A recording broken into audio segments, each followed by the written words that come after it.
Look, your brain has two moods. Number one, let's build a great future.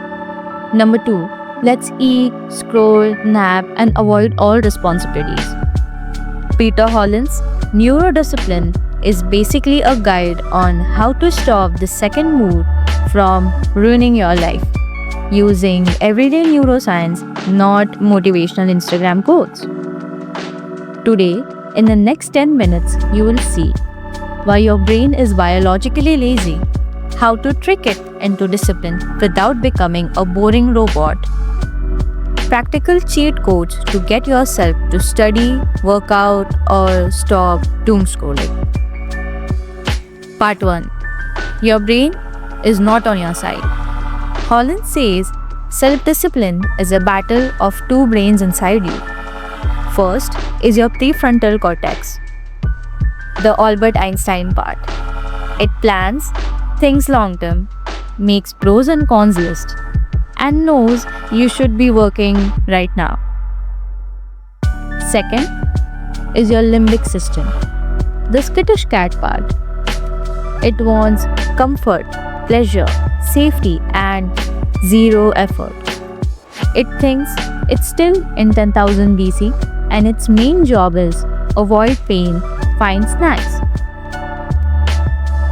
These two keep fighting every time. You plan to wake up at 5 am but snooze wins.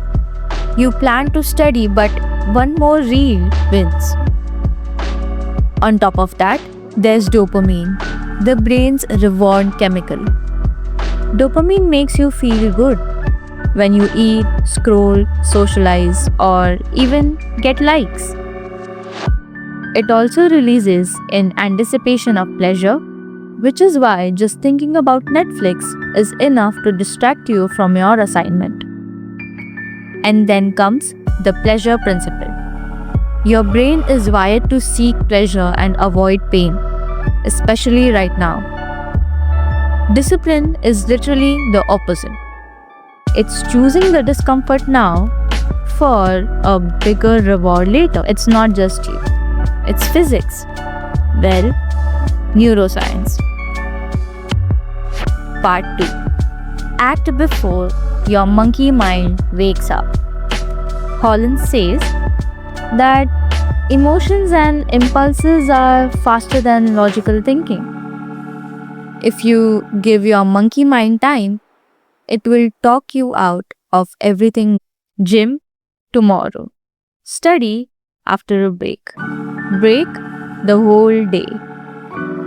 He suggests using something like Mel Robbins' 5-second rule.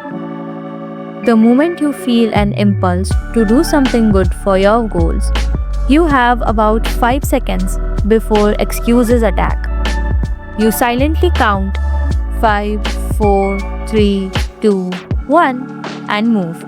Stand up, open that book, start that email, put on your shoes. Why this works? You act before fear and laziness load fully, like closing the app before it finishes updating.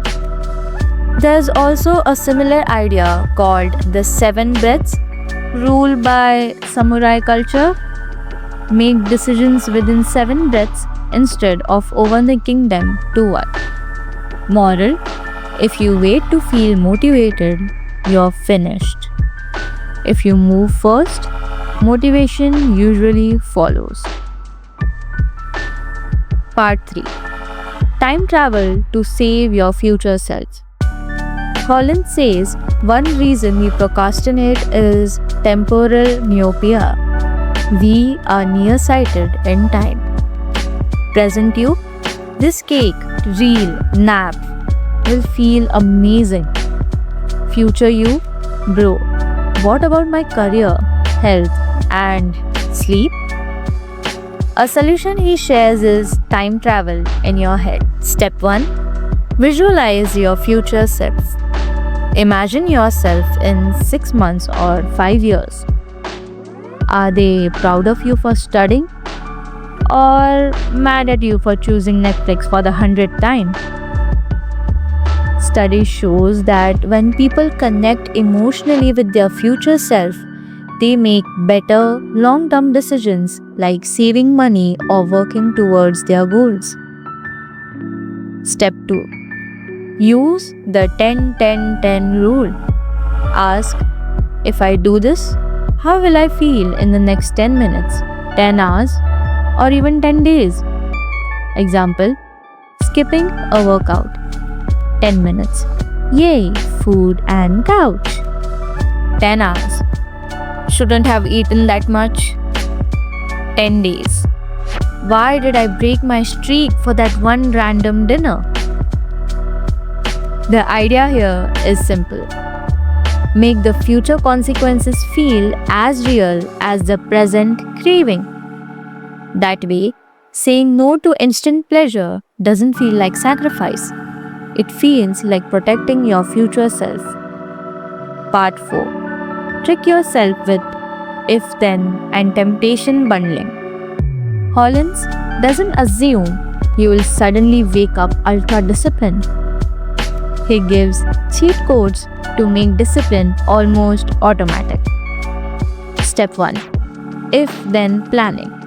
Behavior change. This is called an implementation intention. If X happens, then I will do Y. Examples: if it's 7 pm, then I will open my books. If I make coffee, then I fill up my water bottle or do some regular tasks. This works because you decide your action before you're tempted. The cue, time, place, situation automatically triggers the behavior. So, it feels less like a choice and more like a routine. Studies show people are 2 to 3 times more likely to stick to their goals when they use if then plans. I am a student and I use this. Step 2. Temptation bundling. Your limbic system wants pleasure now. Your prefrontal cortex wants results later. So Hollins suggests, let them share custody of your time. You combine a temptation, something you love, with a should-do task, something you avoid. Examples: only watch your favorite show while doing boring admin tasks. Only listen to your favorite podcast when you're walking or at the gym. Only eat your favorite snack while working on something important. This way, present you gets dopamine, but future you gets progress. Your brain feels like it's winning, so it doesn't rebel as hard. As a student, I feel this is one of the greatest hacks I've ever read. Part 5. Make discipline feel small, fast, and achievable. Your brain hates big, vague goals. Become fluent in French, get fit, top the exam. All sounds like emotional boulders. Trust me, I've been there. Hollins suggests 3 moves: smaller, faster, closer. Break the boulder into pebbles. Don't write a 200-page report or study for 5 chapters. Instead, choose font, make title page, write 1 paragraph, try to answer 2 to 3 questions, find 2 to 3 resources. Each tiny step is easy to start and gives you a mini dopamine hit when done. Second, faster. Feel progress today. Use checklists, trackers, charts. Research shows that feeling daily progress is one of the biggest motivators at work and in personal goals. Closer. Use the goal gradient. People speed up as they get closer to a reward, even if the reward is small, like a free coffee after 10 stamps. So create many mini goals so your brain constantly feels almost there instead of, still so far. Your job is to keep your brain feeling, I am winning, I am moving, it's working.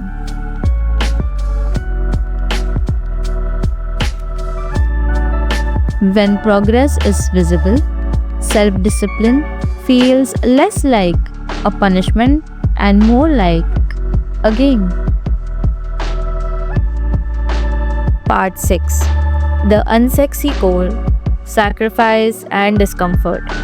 Finally, Hollins reminds you a truth many self help books avoid. Self discipline is sacrifice. You give up what you want now for what you want most. He talks about letting go of things that quietly sabotage you, perfectionism and waiting for the perfect moment, multitasking and constant distraction, people pleasing and fear of missing out, old excuses like, that's just how I am, or I'll start later. And you have to become more comfortable with discomfort. Saying no to instant gratification, sticking to habits when it's boring, resting smartly instead of quitting entirely. The good news is, every time you practice delayed gratification, you're training your brain. Over time, no becomes easier, not harder. Your Einstein brain gets stronger, and the skittish cat doesn't run the whole show anymore. So, neurodiscipline says you're not undisciplined because you're weak. You're undisciplined because your brain is wired for short term comfort. But by acting quickly before excuses load, time traveling to consider your future self, using if then plans and temptation bundling, making goals tiny and progress visible, and accepting discomfort as the entry fee to a better life. You basically hack your own brain into helping you instead of sabotaging you. In short, you don't need a new you. You just need to outsmart the one you have already got. Thank you.